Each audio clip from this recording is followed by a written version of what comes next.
Engel.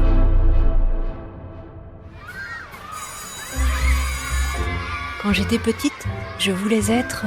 Quand j'étais petit, moi, quand j'étais petite, je voulais faire... Alors, moi, quand j'étais petite... Petit, moi, je voulais être... J'ai toujours eu envie. Petit, je voulais être... Avec 2 Z, comme Zinedine Zidane. Et 2 F, parce que c'est une chef. Sans oublier un air, toujours dans la tête.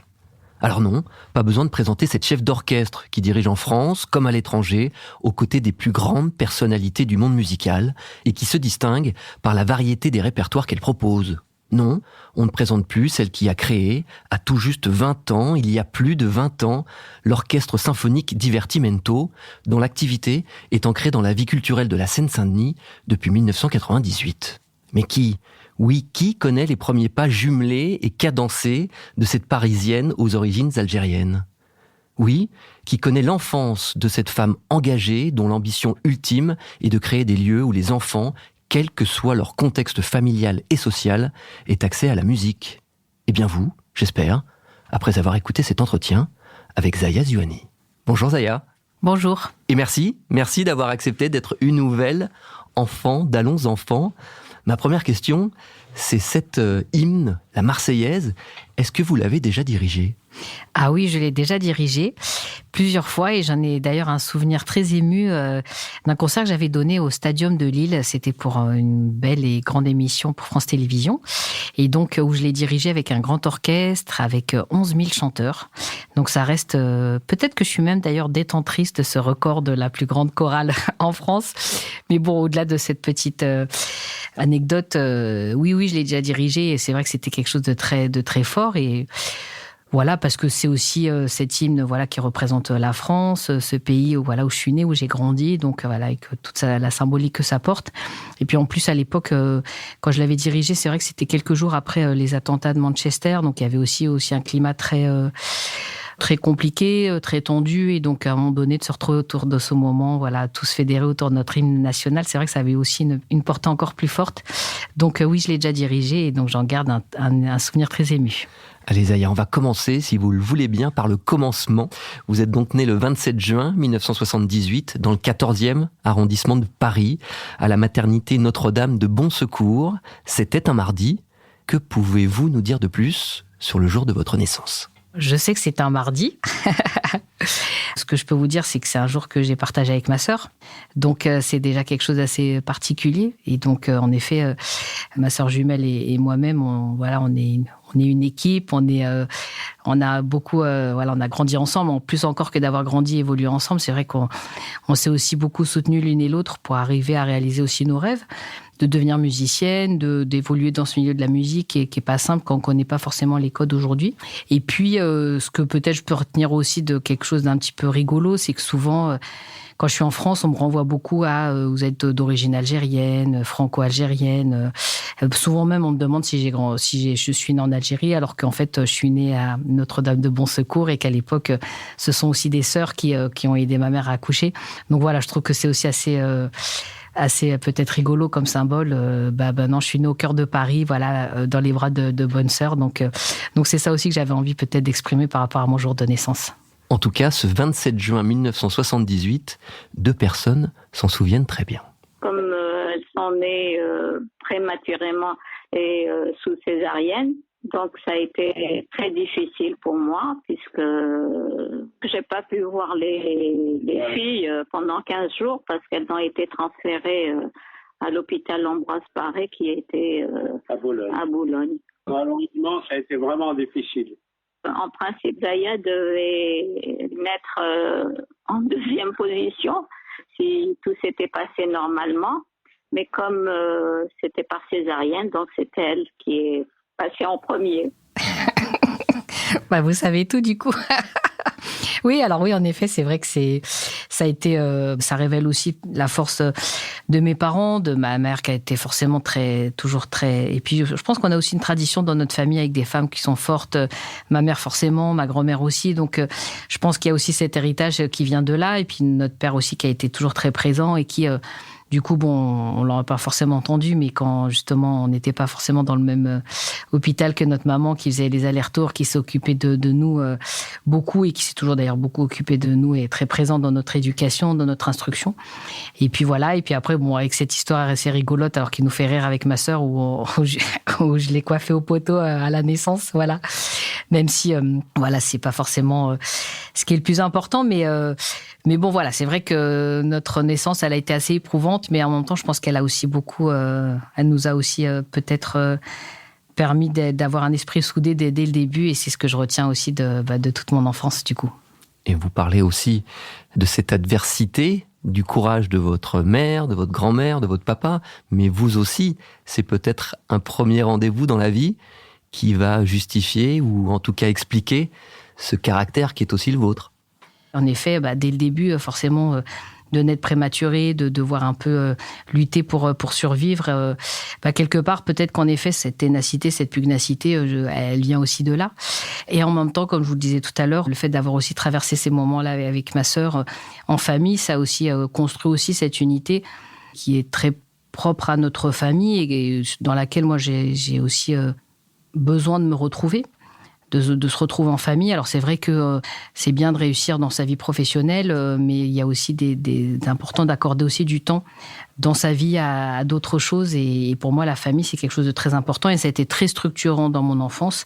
Ça l'est encore aujourd'hui et donc c'est aussi des valeurs que j'essaie de continuer à garder et à transmettre aujourd'hui. Fetouma, c'est justement votre sœur jumelle. Comment voit-elle votre gémellité ?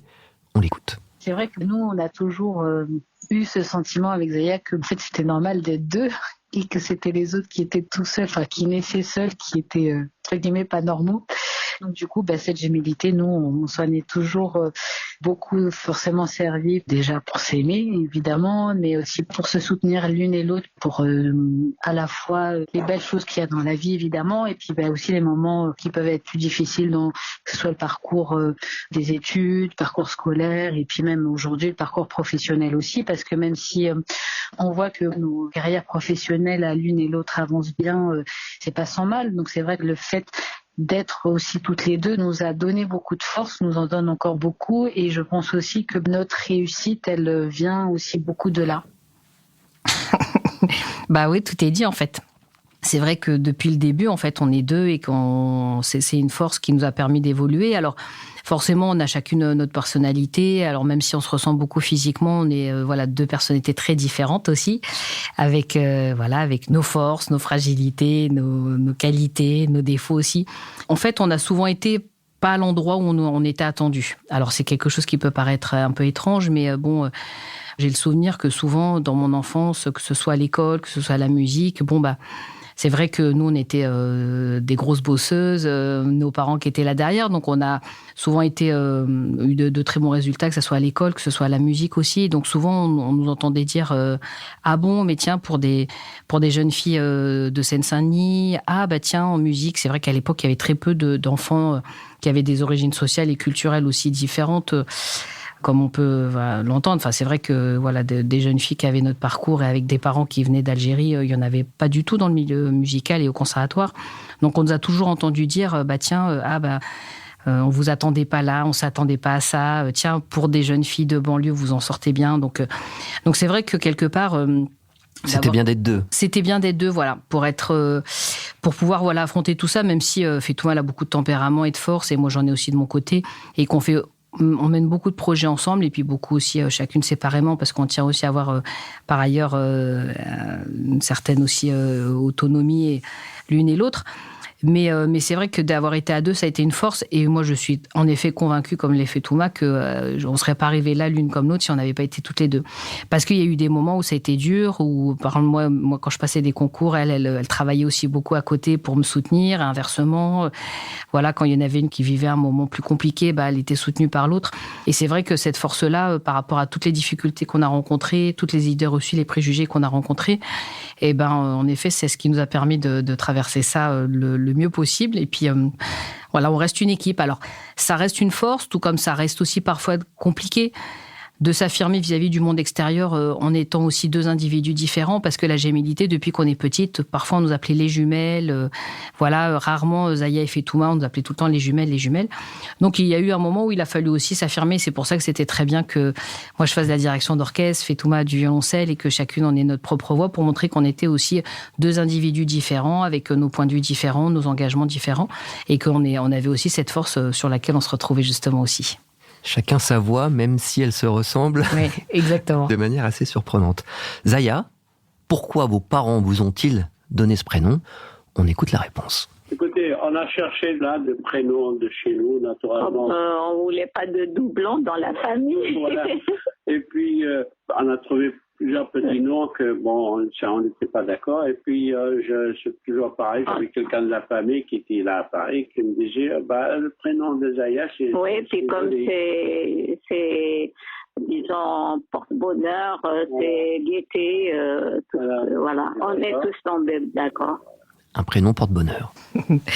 Bah oui, c'est vrai que j'ai cette chance de porter ce prénom qui est assez ancien et qui est assez peu courant aussi. Bon, même s'il a été tristement célèbre récemment pour d'autres raisons. Mais bon, bref, voilà, qui a un joli prénom. Et c'est vrai que par rapport à cette symbolique, bon, j'ai eu la chance de naître en effet avec ce prénom qui porte cette notion de porte-bonheur, de lumière aussi. Donc il m'a accompagné et je le trouve très joli. Et puis après, il s'avère qu'en plus, voilà, j'ai des initiales qui sont très singulières, hein, ZZ. Donc voilà, donc moi, j'ai qu'un seul prénom et je suis très heureuse de le porter. On va parler un peu de vos parents. Votre père, qu'on a entendu, Abdelmajid, né en 1939 dans la région de Bougie, en Kabylie, et dont le père était imam du village où il a grandi. Votre papa travaille toute sa vie dans la restauration, à Alger tout d'abord, à la brasserie des anciens combattants, puis en France, où il arrive à l'automne 1962, juste après l'indépendance de l'Algérie. Votre papa, c'est un homme courageux, curieux de culture et d'une grande sensibilité. Ne serait-ce pas un peu votre héros à vous ? Oui, tout à fait. C'est vrai. Alors, en effet, d'une grande sensibilité, ça c'est vrai. Et c'est vrai qu'aujourd'hui, parfois, beaucoup de personnes sont très curieuses, en effet, de connaître mon parcours. Et je peux aussi comprendre que ça suscite, en effet, une certaine curiosité, de l'intérêt. Mais moi, c'est presque plus...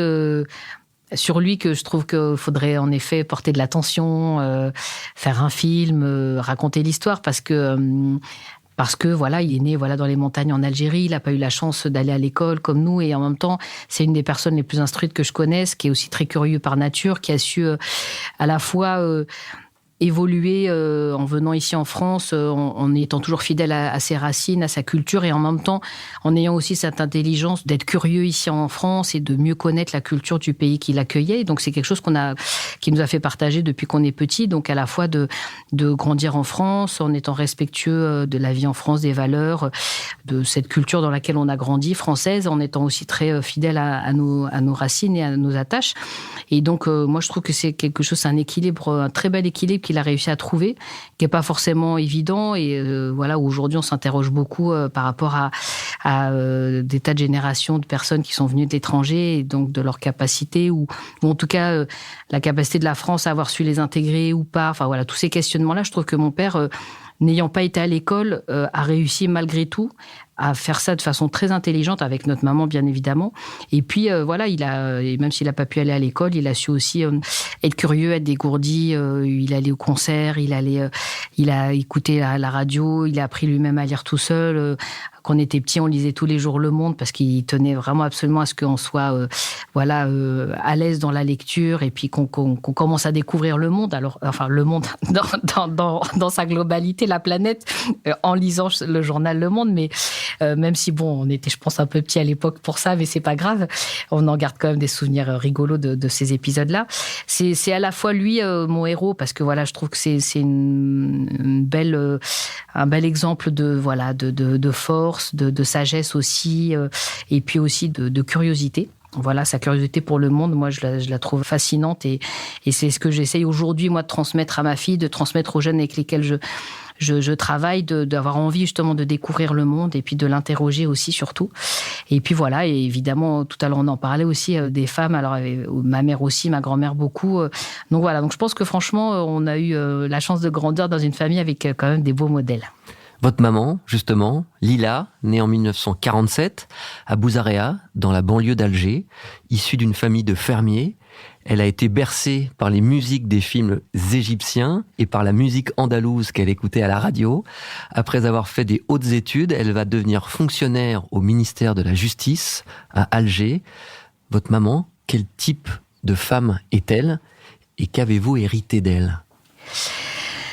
Maman, elle est à la fois discrète, en même temps rigolote, et en même temps sévère, et en même temps très attentionnée. Alors c'est vrai que quand on était plus petit, papa travaillait de nuit, donc c'est vrai que c'était elle qui était beaucoup responsable quelque part un petit peu de notre éducation, parce que le soir quand on rentrait de l'école, il y avait les devoirs, on travaillait évidemment la musique, les instruments de musique, parce que il n'y a pas de secret, c'est des disciplines où il faut être très assidu dans son implication, dans son travail. Donc c'est vrai que elle c'était un peu elle qui était détenteur du cadre à la maison. Donc c'est vrai qu'on était plus, il y a eu des moments où c'était peut-être plus sévère à la maison, mais quelque part c'était aussi normal, on était 3 et puis c'était aussi ça le clé de la réussite.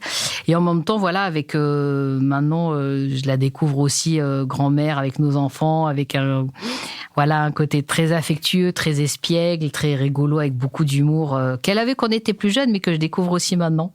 Donc quelque part il y a des côtés peut-être de moi aussi de ce côté-là, un petit peu espiègle, en effet profiter de la vie. Ma mère, elle a un côté simple, mais dans le beau sens du terme. Voilà, sans se prendre la tête. Alors c'est vrai que tous les deux, ils ont grandi aussi dans la misère aussi en Algérie. Ils ont connu la guerre, donc ils ont vécu des moments aussi difficiles. Donc quelque part, d'arriver à trouver ce bon équilibre entre aujourd'hui porter de l'attention à des choses qui en ont et en même temps prendre un recul nécessaire pour se dire que on a la chance quand même de vivre dans un pays où on connaît la paix, la sérénité, même si on traverse des moments difficiles, et de prendre ce recul-là, je trouve que c'est important. Parfois d'avoir des gens autour de soi qui nous rappellent que ce qui est important dans la vie, c'est les valeurs humaines, c'est la famille, c'est la santé, et pas forcément trop se prendre la tête non plus là où c'est peut-être pas forcément nécessaire. Donc il y a ce côté-là de ma maman, je trouve que j'ai pris de prendre ce recul-là, et puis son côté aussi assez espiègle, je pense. Voilà. C'est marrant, elle a utilisé ce mot-là aussi pour vous définir. Vos parents, qui se sont effectivement rencontrés au début des années 70, se marient à Alger en 1977, et s'installe dans la foulée en France, où votre papa vivait donc depuis 15 ans déjà.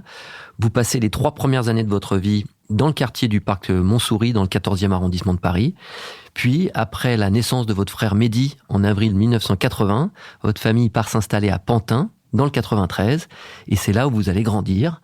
Quels souvenirs, justement, gardez-vous de ce Pantin des années 80 ? Alors, j'en ai des souvenirs assez précis quand même. Des beaux souvenirs, parce que c'est des moments d'enfance où j'ai grandi, où j'ai joué. Alors, ça paraît à la fois très proche et en même temps très lointain. Moi, je me souviens que quand on sortait de l'école maternelle, il y avait encore des fermes autour et ma mère nous emmenait voir, il y avait encore des vaches, parce qu'on n'était pas loin de la Villette, qui était un ancien lieu où c'était des abattoirs. Donc, il y avait des fermes aussi autour. Et donc, moi, j'ai des souvenirs de terrains vagues où on jouait, où on courait, où on jouait au ballon, de vaches, de fermes. Donc, en fait, j'ai un souvenir presque un peu pittoresque de cet endroit. Et puis un parc, qui est d'ailleurs le parc un peu du quartier dans lequel, parce que j'habite encore ce quartier-là où ma fille va encore jouer, et c'est le lieu de retrouvailles des enfants après l'école, où on se retrouvait aussi avec les amis à l'époque. Donc en fait, moi j'ai un très bon souvenir de Pantin. Je suis très heureuse d'avoir grandi dans cette ville. Ce qui est assez étonnant, c'est qu'en effet, moi je vous en donne des souvenirs qui font presque penser à un côté à la campagne presque, alors que aujourd'hui, c'est un lieu qui incarne quelque chose de très contemporain, de très urbain, en effet. Donc, mais c'est un souvenir plutôt, un beau souvenir avec plutôt une vie de village dont j'ai le souvenir à l'époque. Même si forcément aujourd'hui, ça a beaucoup changé avec la densité que l'on connaît de ces territoires. Alors, la musique, quand est-elle rentrée dans votre vie ?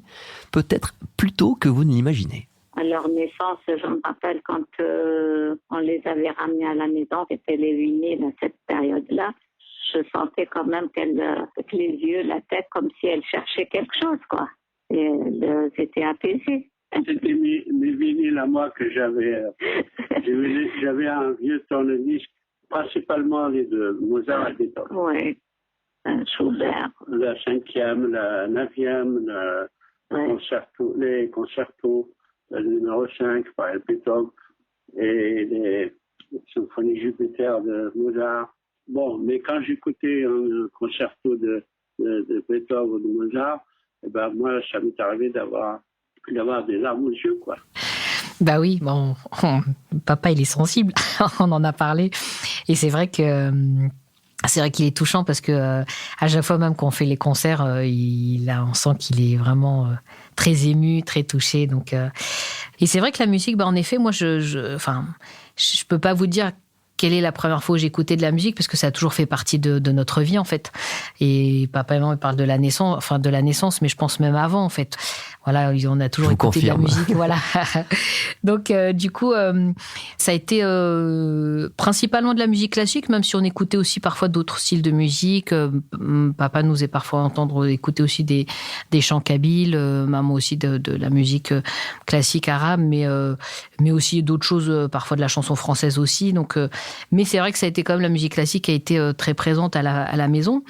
Et donc, forcément, c'est une musique qui est à la fois puissante et à la fois douce et belle. Et donc, c'est vrai que quand on a un rapport au beau, j'ai envie de vous dire, on est quand même bien préparé pour découvrir la vie. Et donc, en fait, on a toujours écouté de la musique à la maison et c'était peut-être ce qui fédérait aussi beaucoup ces moments en famille. Et donc, assez naturellement, après, on a voulu en faire avec ma sœur. Voilà, on a voulu faire de la musique parce que pour nous, c'était quelque chose d'évident de poursuivre ça, en fait. Alors, je pense que ce qui a peut-être un peu surpris mes parents, parce que pour eux, la musique, c'était, on l'écoutait à la maison, mais je pense qu'ils ne s'attendaient pas à ce qu'on passe le cap de vouloir justement pratiquer. Et donc, ma mère, elle nous racontait qu'on était petits. Alors, je ne sais pas si c'est une anecdote qu'elle vous a partagée ou pas, mais que justement, elle nous voyait écrire des notes de musique sur une petite ardoise. Et donc, du coup, c'est ce qui les a poussés à nous inscrire au conservatoire, en fait. Du coup, quand elle a été au conservatoire nous inscrire, on était, avec Fétou, on était 2, forcément, puisqu'on est jumelles. Et donc, au moment d'aller à l'inscription, à l'époque, peut-être que c'était, les cours étaient déjà tous quasiment complets. Donc, ils lui ont dit, écoutez, nous, il ne nous reste plus qu'une seule place. Et donc, ma mère, elle n'a pas voulu choisir entre ma sœur et moi. Et donc, du coup, elle a inscrit notre petit frère. Donc, quelque part, ça a été aussi, encore une fois, une nouvelle difficulté qu'on rencontrait, c'est-à-dire que au moment où vouloir faire la musique, et ça, j'ai un souvenir assez précis de ça, un peu quelque part de cet sentiment un peu d'injustice, même si j'en voulais pas à mon frère, le pauvre, il était pour rien, mais de dire, là, je veux faire de la musique et c'est de nouveau pas possible. Et c'est là où on a eu de la chance avec ma sœur et mon frère d'avoir aussi des parents aussi impliqués que les nôtres. Ma mère, du coup, elle allait assister au cours de mon frère et c'est comme ça qu'elle nous a aussi transmis notre première notion de musique, en fait. Du coup, on est parti sur la guitare, en ce qui vous concerne. Pourquoi ce choix ? Est-ce que... écoutez, bonne question. J'ai un souvenir, quand j'étais petite, d'avoir commandé une guitare au Père Noël. Alors, où est-ce que j'avais vu ça ? Je peux pas vous dire. Mais en tout cas, c'est un instrument que j'ai toujours, pour lequel j'ai toujours une grande passion. Et voilà, et j'ai commencé par cet instrument. Et quelque part, je pense avec le recul que c'est peut-être pas pour rien, parce que même si je suis quelqu'un qui adore partager les choses, vivre en groupe, c'est aussi un instrument dans lequel on se retrouve aussi un peu tout seul, dans une certaine intériorité. Et je pense que j'avais aussi besoin de ça, de me retrouver autour de ma guitare, dans ces moments très personnels, dans cette petite bulle musicale. C'est avec cet instrument que j'ai pu commencer vraiment à m'exprimer en musique et à vivre ce lien avec la musique. À 8 ans. Et voilà, exactement à 8 ans. Et en même temps, avec aussi cette frustration de pas pouvoir justement du coup intégrer un orchestre, parce que nous, à la maison, on entendait les symphonies de Mozart, de Beethoven, les concertos. Mon père en parlait très bien. Et moi, c'est cette musique-là que je voulais pouvoir jouer un jour, rêver de pouvoir intégrer un orchestre. Par contre, à l'époque, je savais pas qu'il y avait pas de guitare classique dans les orchestres. Je voyais ma sœur progresser au violoncelle, intégrer les orchestres. Et voilà, et c'est comme ça que j'ai décidé un petit peu plus tard aussi de pratiquer un autre instrument, l'alto, et qui a été pour moi une belle révélation. C'est ce que vous dites à ce moment-là. Vous êtes parti sur l'alto, en partie, puisqu'il n'y avait pas de guitare dans la musique qu'aime bien écouter papa. Exactement, voilà, c'est tout à fait ça. Et moi, je savais pas en fait qu'il n'y avait pas de guitare dans les orchestres. Après, j'hésitais, je voulais aussi faire du violoncelle, mais comme ma sœur l'en faisait déjà, je voulais avoir aussi qu'on fasse pas forcément le même instrument. J'étais pas forcément convaincue du violon, parce que c'est vrai que moi, je suis plutôt assez quelqu'un qui aime bien voilà, une bonne assise, le socle, la base, installer les choses. Et donc, moi, c'est plutôt les sons graves, médium graves qui m'attirent. Le violon, j'étais moins attirée par ça. Et donc j'ai trouvé en fait un instrument intermédiaire, l'alto, qui m'a beaucoup plu dans son timbre. Et le fait d'en avoir fait, ça m'a vraiment permis de me redynamiser mon investissement dans la musique et puis surtout d'intégrer les orchestres. Et après, une fois que j'ai intégré l'orchestre, ça y est, j'avais trouvé mon univers, j'avais trouvé ma voix, je crois. On reviendra évidemment plus tard sur cet orchestre qui va rapidement occuper une place prépondérante dans votre vie. Mais qui dit enfance dit école. Et des jumelles, souvent, on les remarque, surtout quand elles se baladent tout le temps avec 2 gros instruments dans le dos. C'est en tout cas le souvenir plutôt amusé qu'en garde Fetouma. Ah oui, alors c'est sûr qu'à l'époque, on pouvait paraître franchement décalé par rapport à nos copines de classe avec lesquelles, par ailleurs, on était proches, mais c'est vrai que du coup, on n'avait pas du tout les mêmes occupations le soir ou les week-ends. Souvent, on entendait nos camarades de classe dire on a été au cinéma avec les parents, ou on a été jouer au foot dehors, on a fait ceci, fait cela. Alors que nous, souvent, notre résumé, c'était souvent, on a travaillé nos instruments à la maison. Du coup, nos parents, ils ont toujours dit, si vous voulez faire quelque chose, il n'y a pas de problème, on ne vous interdira rien. Mais par contre, à partir du moment où vous vous engagez dans quelque chose, il faut le faire bien et très sérieusement. Ils ont toujours été très présents dans notre éducation. Mais voilà, il y a encore du chemin à parcourir pour ça. Mais en tout cas, c'est vrai qu'à l'époque, on parlait souvent des sœurs Ziwani parce que on nous voyait dans la rue à Pantin avec les instruments sur le dos, ou rentrer tard parce qu'on avait une répétition d'orchestre le soir. En tout cas, c'était la musique qui nous caractérisait dans le quartier et puis dans notre ville, quoi. Ça, c'est certain. Bah oui, c'est vrai qu'on était en effet... Et puis même avant même qu'on porte nous-mêmes les instruments, c'était maman qui souvent portait la guitare et le violoncelle en même temps. Et c'est vrai que ce qui est assez rigolo, c'est que moi, j'habite toujours dans le quartier où j'ai grandi. Et donc, je retrouve parfois des jeunes de ma génération qui ont grandi avec moi et ils ont toujours ce souvenir des jumelles avec leurs instruments de musique. Parfois même, quand on recevait à la maison, à l'époque, des musiciens qui venaient pour répéter quand on devait, par exemple, préparer des œuvres en musique de chambre. Dans la cité où on habitait, il y a toujours des gens qui disaient « vous allez chez les sœurs Ziwani, c'est par là ». Donc voilà, il y avait toujours cette référence en fait. Et donc voilà, donc tout le monde nous a toujours connus comme les jumelles qui font de la musique. Et on était un petit peu l'attraction. L'attraction en effet, la singularité du quartier. Et en même temps, c'est ça que je trouve aussi très chouette, c'est que dans ce quartier où on a grandi, dans cet immeuble aussi on a grandi, il y avait des familles avec des origines sociales et culturelles très différentes, comme on en trouve beaucoup d'ailleurs dans les territoires de banlieue. Et que nous, on a grandi dans cet endroit-là avec la musique. Il y en a d'autres qui ont évolué dans d'autres univers. Et c'est peut-être ça aussi notre force, c'est d'avoir aussi connu ça avec ces territoires-là, avec leurs forces et aussi leurs fragilités, des réalités parfois très compliquées, et en même temps parfois cette entraide qu'on peut aussi retrouver dans ce type de quartier. Et donc quand vous entrez dans la vie en ayant aussi connaissance de tout ça, c'est ce qui n'empêche pas d'être ambitieux, de vouloir aussi aspirer à de grandes ambitions. Je trouve que ça a été aussi une force d'avoir aussi grandi dans des territoires comme ceux-là, avec comme je vous le disais, ses forces et ses fragilités. Et puis cette singularité aussi d'avoir fait de la musique et d'avoir été les petites musiciennes de ce quartier qui ont réussi. Donc je garde un souvenir, un très très bon souvenir de ma jeunesse dans ce quartier à Pantin. Alors dans Allons enfants, on aime bien offrir un petit cadeau, une petite attention à notre invité. Donc voilà, c'est pour vous, Zaya. Oh, c'est gentil, merci beaucoup. Voilà, c'est 3 fois rien, mais si vous pouvez nous dire... Je peux l'ouvrir du coup ?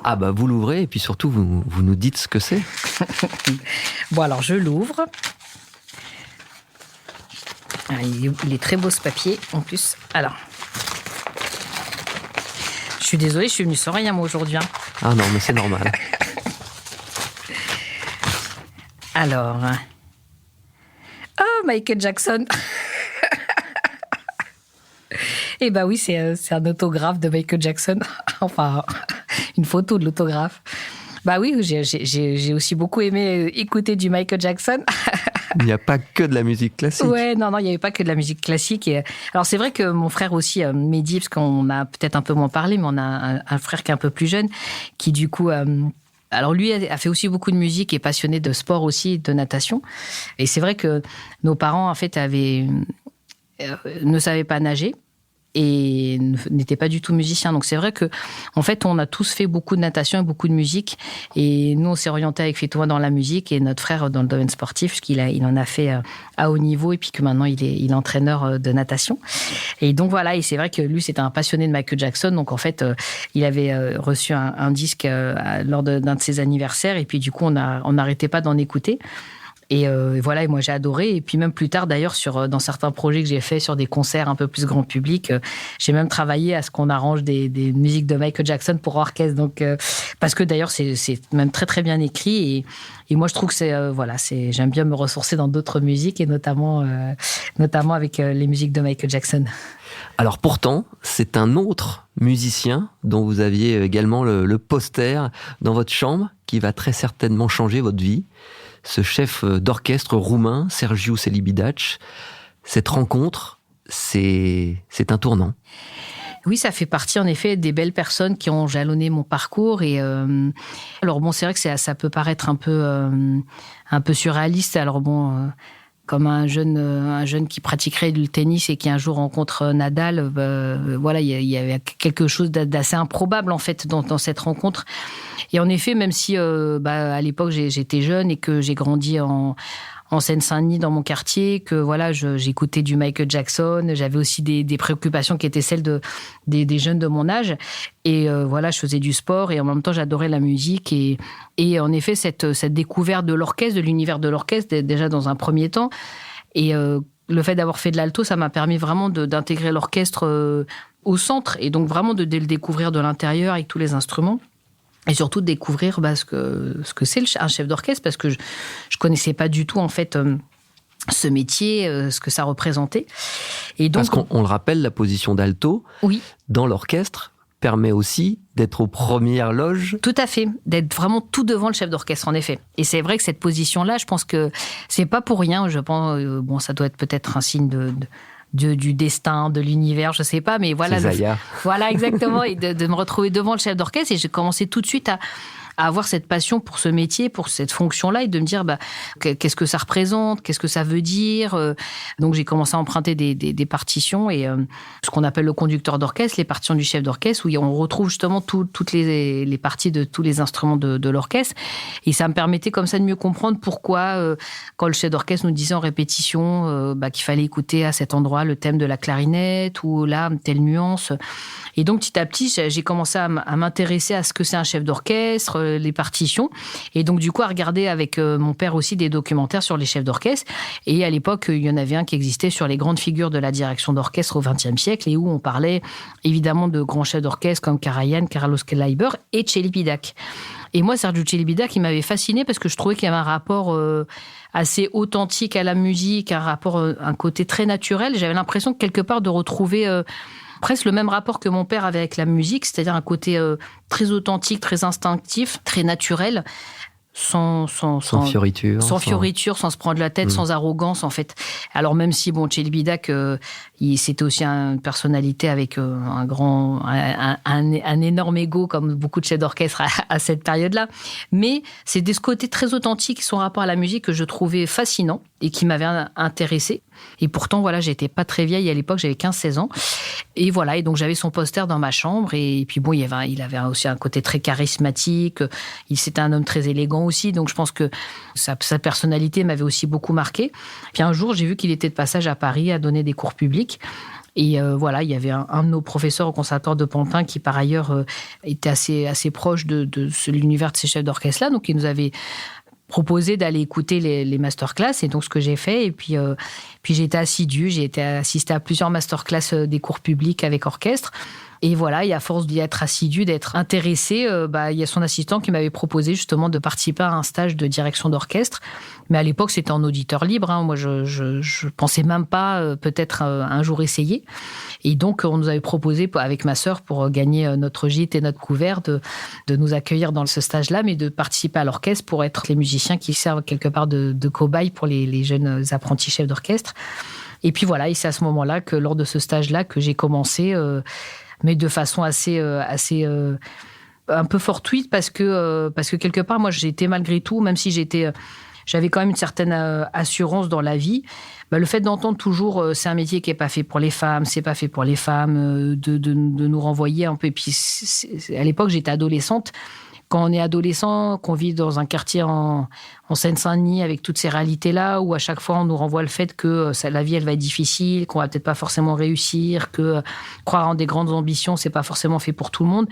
Moi j'étais le doute s'installe un peu. Le doute c'était carrément installé. Donc pour moi c'était je vais découvrir un chef d'orchestre, je vais découvrir un univers, je vais découvrir une discipline, mais je m'étais pas forcément du tout encore projetée dans la direction. Et un jour l'assistant de Chelbidac m'a tendu une partition, il m'a proposé d'essayer en fait. Il m'a dit tiens, prends la partition, puis travaille là de ton côté. Puis les jours passaient, les uns après les autres. Et quelque part, j'étais à la fois, j'avais envie d'essayer, et en même temps, j'étais tellement terrorisée de me retrouver devant l'orchestre que chaque jour qui passait, je me disais ouf, il m'a pas interrogé. Et puis le dernier jour du stage, il m'a dit ah mais tiens, on a oublié Zaya. Il m'a fait passer devant l'orchestre. Et voilà, et moi j'ai dirigé la musique de façon très naturelle et très instinctive. Et il m'a dit mais écoute Zaya, franchement c'est fantastique parce que t'as un don, t'as un rapport naturel à ça. Il faut vraiment que tu... Il a dit si tu veux, tu peux t'engager dans cette voie-là, je peux te présenter au maître. Il y a cours la semaine prochaine. Et donc, sur le moment, je savais pas trop. Il m'a donné une partition. Et moi, je pensais que c'était, une promesse parmi plein d'autres et qu'elle serait pas forcément tenue, que j'aurais pas forcément l'opportunité de rencontrer le maestro. Et dans la semaine, j'ai reçu un coup de fil, en effet, en me disant, tiens, le cours chez le maestro, c'est la semaine prochaine, tel jour à telle heure. Et puis, d'ailleurs, il y a la 9e symphonie de Bruckner à préparer. Donc j'avais cassé ma tirelire pour aller acheter la partition, et quand je suis revenue et que j'ai vu la difficulté de la partition, je me suis dit mais je vais jamais y arriver. Donc en plus moi je connaissais Chelbidac comme étant quelqu'un de très très très exigeant. Il voulait que les chefs d'orchestre connaissent par cœur la partition. Donc déjà j'ai du mal à la comprendre. Comment est-ce que je peux arriver à l'assimiler, la prendre par cœur? Donc en fait j'ai fait comme des fois les jeunes ont fait à l'époque. J'ai appris les 20 premières mesures en disant j'espère qu'il va m'interroger sur le début. Voilà. Et en fait, ce qui s'est passé, mais plus encore, en fait, j'avais d'ailleurs même failli pas y aller. C'est ma sœur Fetouma qui m'a dit, mais écoute, tu peux pas rater une opportunité comme celle-là. Donc, du coup, elle m'avait accompagnée, on avait été ensemble et j'avais assisté à ce cours-là où justement, il nous a mis en arc de cercle, et puis à un moment donné, il nous a fait diriger sur une mélodie assez simple parce que parfois, en début de cours, on avait des petits exercices de gestique. Puis à un moment donné, il porte son regard sur moi et puis il me dit mais qui t'a appris à diriger comme ça, mais d'une façon très presque agressive. Donc moi je pensais que j'avais mal fait, j'ai même pas, je crois que je me souviens même pas ce que j'ai répondu, j'ai même pas dû répondre, je pense. Et c'est quelqu'un qui a dit mais Zaya elle vient de commencer, c'est Conrad qui vous l'envoie, et c'est là qu'il m'a dit mais Zaya la direction elle est faite pour toi, mais bon souvent ce qui manque aux femmes c'est la persévérance. D'ailleurs je te préviens, les femmes n'ont jamais tenu plus de 15 jours dans ma classe. Alors après il a dit ça en rigolant. Alors avec maintenant le recul, j'ai compris que même si c'est quelqu'un qui pouvait parfois être un peu macho, comme beaucoup de personnes, parfois de chefs d'orchestre de cette époque-là, il a été quand même quelqu'un de très bienveillant, et c'était surtout pour m'alerter de la difficulté du chemin que j'allais justement emprunter. Et à partir de ce moment-là, moi j'ai tenu plus d'un an dans sa classe. Ça a été un an très dense, très riche, où j'ai eu l'occasion d'avoir plusieurs cours pendant l'année, des masterclass avec orchestre. Et en effet, pour moi, ça a été une révélation de comprendre que, en effet, je pouvais en effet devenir chef d'orchestre. Et il m'a fait prendre conscience de ça, que c'était à la fois un métier fascinant, où il fallait beaucoup d'humilité, beaucoup travailler. Et c'est grâce à cette rencontre avec lui qu'il y a eu ce déclic qui s'est opéré. Et je me suis retrouvée après, ces quelques mois où j'ai eu la chance de le côtoyer et d'apprendre à ses côtés. Alors malheureusement, il est décédé parce qu'il était âgé. À me poser la question de me dire maintenant, qu'est-ce que je veux faire? Je me retrouve avec cette riche expérience-là, et en même temps, j'ai tout à apprendre, j'ai tout à construire. Mais voilà, c'est cette expérience et cette rencontre qui m'ont permis de me dire, plus tard, je serai chef d'orchestre. Alors après avoir été diplômé en analyse musicale, orchestration et musicologie à l'université Paris-Sorbonne, vous remportez plusieurs prix de conservatoire, alto, guitare classique, musique de chambre, et ensuite vous allez construire et affirmer votre carrière de chef d'orchestre qui va vous emmener aux quatre coins du globe et avec les plus grands interprètes. Ça c'est la partie carrière qui est absolument admirable. Ça n'est pas vraiment le sujet du podcast, qui est lui plus basé sur l'enfance. Malgré tout, il faut quand même rappeler que vous êtes quoi, 4-5% de femmes à être chef d'orchestre dans le monde, en moyenne. La transmission, en revanche, c'est un thème qu'on aime beaucoup dans Allons enfants et qui vous concerne à bien des égards. Qu'est-ce que vous avez envie, justement, de faire passer comme message à toutes ces jeunes femmes qui pourraient, comme vous, rêver de ce genre de parcours? Évidemment, des messages d'espoir.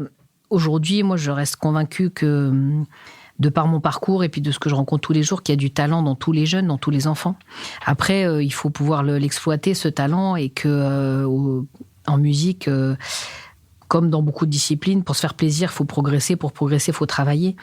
Et qu'aujourd'hui, parfois, quand on parle de travail, ça paraît presque comme un gros mot. Le sens de l'effort, il n'y a pas de sujet aujourd'hui. En fait, moi, c'est un discours assez lucide que j'essaye de porter aux jeunes d'aujourd'hui, que je rencontre d'ailleurs dans la musique.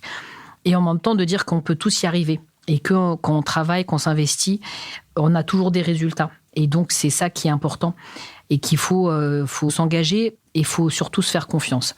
Et c'est vrai que moi, j'ai eu la chance d'avoir des parents, des professeurs de musique, Sergiu Celibidache, qui ont accompagné mon parcours. Mais ça a été des points de repère pour moi. Après, derrière, ça a été beaucoup de travail aussi. Et c'est vrai que parfois, on peut évoluer dans des univers qui sont pas forcément évidents, parce que moi, j'ai entendu beaucoup quand j'étais jeune, c'est pas fait pour toi, c'est pas fait pour les femmes. Même quand j'étais après dans un lycée parisien avec ma sœur, on était des bonnes élèves. À chaque fois, on nous disait mais je comprends pas. Pourtant, vous venez de la banlieue. Enfin, voilà, ça étonnait toujours qu'on soit des brillantes élèves, alors qu'on n'avait pas forcément fait notre parcours dans des grandes écoles parisiennes. Donc en fait, il y a du potentiel dans tous les jeunes, et ça, c'est ce que j'ai envie de dire, et qu'il faut se faire confiance et il faut travailler. Et ça, il n'y a pas de sujet là-dessus. Et c'est vrai que pour ma part, cette réussite-là, elle est aussi née du fait que on a eu des parents qui ont été très présents dans notre éducation et dans notre parcours. Et aujourd'hui, moi, je suis assez consciente que pour beaucoup de jeunes, la rencontre avec la musique, la rencontre avec la culture, elle n'est pas forcément toujours possible dans le cadre familial, elle n'est pas forcément possible à l'école, là où ça devrait être le cas, mais pour les raisons qu'on connaît, c'est pas forcément évident. Donc, moi, je trouve qu'aujourd'hui, en tant qu'artiste, les artistes, on a une responsabilité aussi. Et moi, je sais que cette chance-là que j'ai eue d'avoir mes parents, d'avoir rencontré des professeurs bienveillants et exigeants avec moi, moi, j'essaye à mon tour aussi d'être présente dans le parcours et de créer cette rencontre avec la musique, avec la culture, de créer ce déclic-là auprès de jeunes d'aujourd'hui.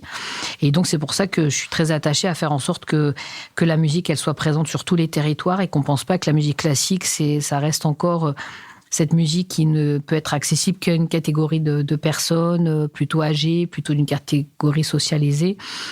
La musique, c'est le beau, c'est de l'émotion, et ça, tout le monde doit pouvoir y avoir accès. Et c'est vrai que on sait qu'il y a beaucoup d'inégalités en France aujourd'hui, dans l'accès aux soins, dans les effectifs de police, dans les effectifs de l'éducation nationale, dans beaucoup de sujets. Ça reste en effet des sujets de société importants aujourd'hui, mais la culture, ça reste aussi un des sujets qui est le plus inégalitaire en France. Et donc, c'est en ce sens où, quand j'ai décidé de m'engager en tant que chef d'orchestre, je me suis dit, mais quel est le chef d'orchestre que j'ai envie d'être au XXIe siècle ? Et donc, forcément, oui, on va pas se mentir, oui, j'ai envie de diriger les plus belles symphonies dans les plus belles salles du monde entier. Et en même temps, de me concentrer uniquement sur ma trajectoire personnelle, c'est pas du tout comme ça que j'avais envie de vivre aussi ce métier. Et donc, de continuer à partager ces moments-là et à créer le lien. Et en fait, créer le lien, je trouve que des fois, en tant que chef d'orchestre, c'est à la fois un métier qui est fantastique, mais on peut vite se retrouver tout seul face à ses décisions, tout seul face à sa partition, tout seul face à l'orchestre. C'est pas forcément toujours rigolo, d'ailleurs, cette solitude-là. Et donc, la vision qu'on a du chef d'orchestre quand on a 20 ans, forcément, je me disais, tiens, je vais parcourir le monde à diriger les symphonies partout. Je l'ai fait, je continue à le faire, et je trouve ça passionnant. Mais rapidement, je me suis rendu compte que moi, ce qui m'animait, c'était d'être dans cette notion de rencontre et de partage avec les publics, et de faire en sorte que on n'ait plus ces inégalités quand j'étais petite, je comprenais pas pourquoi à chaque fois on devait aller sur Paris pour aller voir des beaux concerts de musique et qu'il n'y en avait pas dans mon département. Et ben voilà, aujourd'hui, un de mes engagements forts avec mon orchestre et à titre personnel, c'est de faire en sorte que la musique classique, on puisse avoir des concerts à Stein, en Seine-Saint-Denis, à Saint-Denis, à Tremblay, à Sevran ou dans d'autres territoires urbains en France, de l'amener aussi dans des territoires ruraux et de faire en sorte qu'il n'y ait pas de différence. C'est-à-dire que les symphonies, elles sont toujours aussi belles qu'on les joue à Stein ou à la Philharmonie de Paris. Donc, il faut qu'on puisse permettre au public de les vivre aussi, de vivre ces beaux moments de musique et donc de faire en sorte que ça soit une culture populaire dans le sens beau et noble du terme. Et donc voilà, donc ça c'est un de mes engagements. Et l'autre, c'est de faire en sorte que les plus jeunes puissent en effet la découvrir et puis eux-mêmes pratiquer la musique et s'épanouir dans un univers. Peut-être pour revenir à votre question de départ, moi mon message aux jeunes filles d'aujourd'hui et comme aux jeunes gens, c'est de dire qu'il faut qu'ils croient en eux. Et après derrière, maintenant il faut s'engager, il faut travailler. Il n'y a pas de sujet là-dessus, mais que que personne ne leur laisse croire qu'ils ne sont pas capables, ça c'est pas vrai.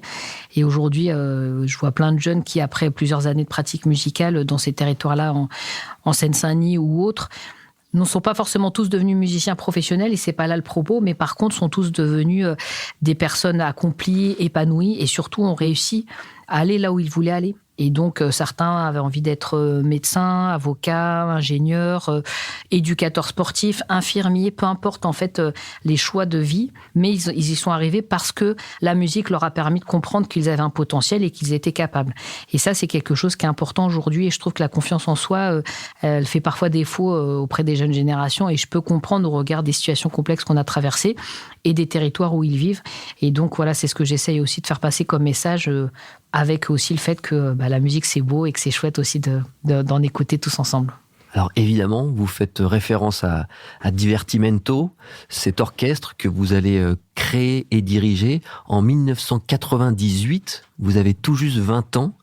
Ce projet, c'est votre premier bébé. Exactement, et un beau bébé.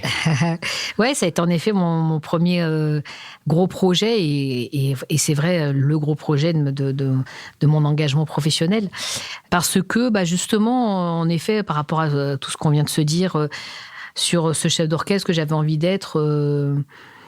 Je m'interrogeais beaucoup aussi, puis aussi pour des raisons très pragmatiques, parce que tout à l'heure on évoquait le fait qu'il y a moins de 4% des femmes qui sont chefs d'orchestre. C'est une réalité qui était très forte à l'époque, il l'est encore aujourd'hui. À l'époque, moi, je voyais pas du tout de femmes diriger les orchestres nationaux en France, être directrice musicale d'un orchestre. Les quelques femmes que je voyais qui avaient de temps en temps l'opportunité de diriger, on lisait des articles dans la presse où je constatais que c'était compliqué pour elles. Elles n'étaient pas forcément toujours bien accueillies. Parfois même, les orchestres n'acceptaient pas d'être dirigés par une femme. Donc pour moi, c'était pas forcément évident de me projeter en disant tiens, je veux devenir chef d'orchestre quand je voyais ce monde de la musique aussi réticent justement à permettre à des femmes de diriger.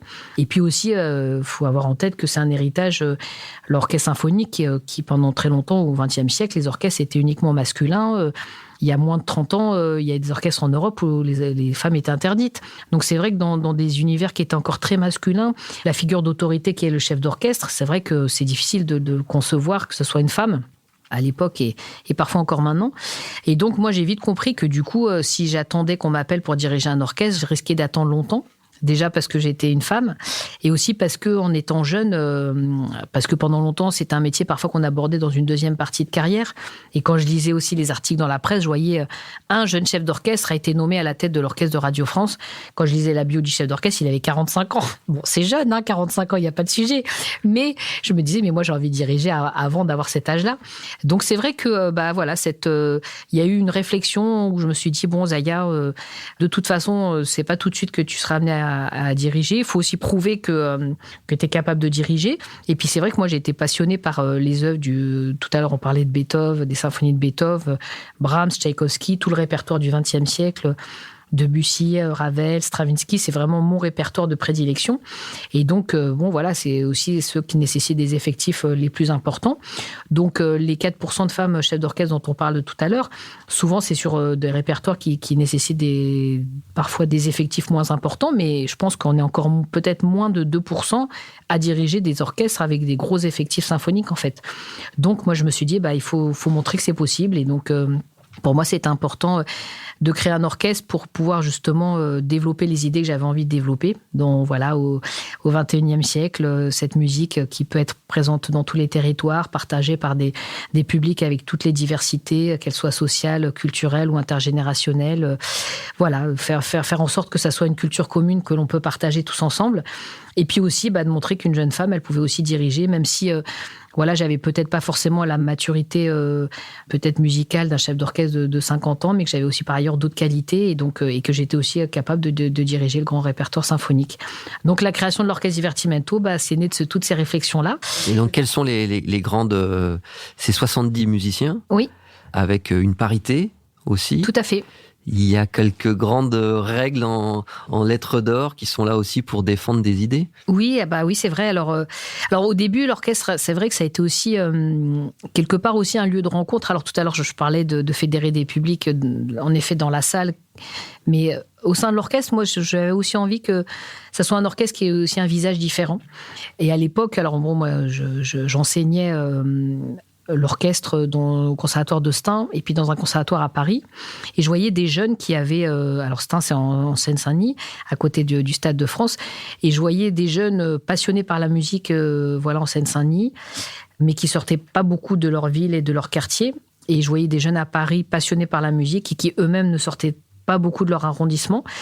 Et je me disais, ils sont tous passionnés par la musique, mais ils ont des vies radicalement différentes, et je trouvais ça chouette aussi que l'orchestre ça puisse être aussi un lieu de rencontre. Et donc, au départ, ça a un peu commencé comme ça, avec des amis musiciens professionnels, comme ma sœur jumelle Fetouma ou d'autres amis, et quelques jeunes talents que j'avais repérés à Stein et à Paris. Et voilà, et ça a été un lieu de rencontre musicale, artistique et humaine aussi. Et puis rapidement, moi j'avais envie de l'amener loin, cet orchestre, donc je me suis appuyée sur des musiciens professionnels. Et en effet, avec cette envie d'associer des musiciens qui ont aussi des engagements forts et sincères, parce que ça paraît peut-être évident aujourd'hui, ça l'était pas forcément à l'époque. Moi, je voulais avoir des musiciens qui, quelque part, qui mouillent la chemise autant quand on joue à Stein, à Sevran, que jouer dans des grandes salles de concert à Paris, qui soient aussi en capacité d'aller expliquer notre musique en milieu carcéral ou dans d'autres univers. Donc voilà, c'est important pour moi d'avoir des musiciens engagés. Et puis, quelque part, du coup, moi, je les ai recrutés beaucoup sur leur engagement, autant sur leur qualité technique que sur leur engagement. Et du coup, j'ai été amenée à rencontrer beaucoup de musiciens très intéressants, mais parfois qui rentraient pas dans des grands orchestres nationaux pour plein de raisons, et aussi parce qu'ils avaient besoin de trouver aussi du sens dans leur engagement artistique. Donc, ça m'a aussi rassurée. Alors après, tout ne s'est pas construit en une journée, bien évidemment. Et du coup, de rencontrer aussi des talents féminins qui, pareil, avaient aussi parfois du mal à s'affirmer dans leur propre univers, dans leurs propres instruments. Comme moi, c'était le cas aussi à la direction d'orchestre. J'ai envie de dire, naturellement, l'orchestre a intégré des talents féminins, des grands talents féminins d'ailleurs, dans tous les instruments. Et donc, quand on a commencé à trouver cet équilibre et la parité, c'est vrai que c'est devenu quelque part pour moi quelque chose de très important, et qui c'est pas juste autour du 8 mars où on se pose la question de savoir par rapport à cette actualité de la journée internationale du droit des femmes, où on parle de parité, mais c'est vraiment quelque part presque une idéologie qui construit en fait notre projet. Tous les jours, en fait, c'est quelque chose où je réfléchis par rapport aux solistes qui viennent chez nous, qu'il y a un équilibre entre les solistes femmes et hommes, par rapport aussi à intégrer plus d'œuvres composées par des femmes aussi. C'est vraiment une réflexion maintenant qui guide le projet de l'orchestre quotidiennement, comme notre engagement aussi pédagogique. Et c'est pas juste quelque chose qu'on va peut-être mettre un peu en avant à un ou deux moments. Et donc tout ça s'est construit dans les 20 années. Et c'est vrai que cet orchestre Divertimento, il s'est pas construit en un jour, mais aujourd'hui, c'est vrai qu'il porte un projet qui correspond en fait à cet engagement-là que moi j'avais envie d'avoir en tant qu'artiste. Parce qu'il y a la partie orchestre, la partie justement concert et proposer justement cette musique un peu partout, mais il y a aussi la partie cours et enseignement. Est-ce que vous pouvez nous dire un mot un peu sur celle-ci qui là aussi commence à avoir une belle vie? En fait, c'est vrai que pour moi, évidemment, on a un orchestre symphonique, donc notre passion, c'est de jouer de la musique, c'est de la partager avec des publics. Et à un moment donné, quand je me suis dit, tiens, cette musique classique, elle doit être présente partout, c'est vrai que c'est bien de le dire. Mais après, vous avez beau apporter les plus belles œuvres dans les plus beaux lieux, si, avec toutes les problématiques que l'on rencontre dans certains territoires, d'insécurité, de transport, de mobilité, de plein de choses, je me suis rendu compte que c'était pas si simple, en fait, d'arriver à Stein, de venir avec un orchestre symphonique, de jouer une belle symphonie et de faire en sorte que dans la salle, le public soit nombreux déjà et à l'image de la population de la ville. Et donc, c'est comme ça que j'ai commencé à m'interroger à savoir comment on pouvait faire en sorte qu'il y ait des personnes très différentes, des enfants, des familles. Et donc, on a commencé à justement aller à la rencontre de tous ces différents publics. Et je me suis dit, il faut aller là où ils sont, en fait. Donc, dans les écoles, dans les structures de proximité, centres sociaux, maisons de quartier. Et c'est comme ça qu'on a commencé à aller avec l'orchestre, avec nos instruments, les rencontrer, leur parler des œuvres musicales, de notre passion pour la musique. Et en fait, quand les personnes comprennent, parce qu'il y en a beaucoup qui disaient, oui, mais la musique classique, c'est pas fait pour moi. Vous arrivez au concert, vous savez pas pourquoi c'est le hautbois qui donne le la, pourquoi il faut pas applaudir pendant la musique ou entre les mouvements, même si en soi, ça me dérange pas qu'on applaudisse entre les mouvements, ça, au contraire, ça me dérange pas du tout. Et donc, du coup, le fait juste d'expliquer les choses, en fait, on s'est rendu compte que voilà, les personnes adhéraient, elles venaient au concert, et puis c'est comme ça que petit à petit, on a réussi à avoir ce public-là qui vienne une première fois, qui apprécie et qui a envie après de revenir. Parce que c'est pas la première fois le plus difficile, c'est d'inscrire ça dans une pratique plus régulière. Il y a eu petit à petit, tous ces moments de rencontre qu'on a commencé à structurer de plus en plus, notamment auprès des jeunes. Et en fait, c'est un mythe quand on dit oui, les jeunes de banlieue n'aiment pas la musique classique. Moi, je n'ai jamais rencontré un enfant en 20 ans d'engagement qui me dit je n'ai pas envie d'écouter. Jamais, jamais, jamais. Après, ça ne les empêche pas d'écouter du Maître Gims après, mais je n'ai jamais rencontré un enfant qui n'a pas envie de découvrir quelque chose. Et donc, du coup, c'est vrai que moi, ça m'a beaucoup rassurée dans cet engagement-là. Et donc, avec l'orchestre, aujourd'hui, on met en place des parcours, en effet, dans les écoles, les centres sociaux, avec les conservatoires de musique, dans les médiathèques, pour que les jeunes découvrent les compositeurs, découvrent la musique, rencontrent nos musiciens, et voire même certains pratiquent la musique, passent le cap, parce que moi, je trouvais ça important aussi qu'ils ne soient pas que spectateurs, mais que aussi la plupart s'en emparent et puissent pratiquer un instrument de musique. Et donc, voilà. Donc aujourd'hui, c'est une part très importante de l'engagement de l'orchestre. Et l'orchestre Divertimento aujourd'hui, c'est un orchestre qui fait des concerts, mais qui est aussi un engagement très fort avec ses musiciens, où on va à la rencontre des publics pour leur faire découvrir la musique, et où aussi, avec notre académie, on forme les jeunes talents de demain. C'est un peu notre centre de formation, et où justement on permet à certains jeunes qui ont envie d'aller plus loin de passer ce cap, de se dire moi aussi je veux devenir musicien. Et comment on peut accéder à cette académie? En fait, cette académie, alors nous aujourd'hui, en fait, on travaille beaucoup surtout avec les villes qui nous accueillent. Donc c'est comme ça en fait que nous on repère aussi les jeunes. Donc voilà, on travaille aujourd'hui avec des différentes villes qui sont très engagées dans l'éducation et la culture, comme en effet les villes de Stein, Sevran, Tremblay en France, Clichy-sous-Bois, Allonne dans la Sarthe, Vaux-en-Velin. C'est des villes en effet qui ont parfois des problématiques qui sont assez communes, avec un terreau urbain très fort, des réalités parfois compliquées, et en même temps avec des jeunes aussi, beaucoup de jeunes très talentueux. Donc nous on travaille avec eux, et justement c'est en allant dans les écoles, dans les centres sociaux, dans les maisons de quartier qu'on repère ces jeunes-là et qu'on propose des ateliers de musique pour qu'ils puissent commencer la pratique musicale. Et puis on s'appuie aussi beaucoup sur les conservatoires de musique qui existent, et ça c'est aussi une force qui existe dans ces différentes villes. Puis après on a d'autres dans cette académie. En fait, nous, notre souhait, c'est de permettre à des jeunes de commencer la musique, pour ceux qui pensaient pas forcément qu'un jour le chemin du conservatoire serait fait pour eux. Mais en même temps, il y a aussi beaucoup d'autres jeunes qui en font déjà dans ces villes-là et qui sont déjà musiciens, voire certains qui auront envie de devenir professionnels. Et c'est là aussi où nous, on essaie de les accueillir dans notre académie et de leur proposer tout un parcours à nos côtés. C'est comme si un jeune d'un club de foot, on lui proposait de faire quelques minutes d'un match de Ligue des Champions avec un club professionnel. On leur donne toutes les conditions de préparation d'un concert de haut niveau.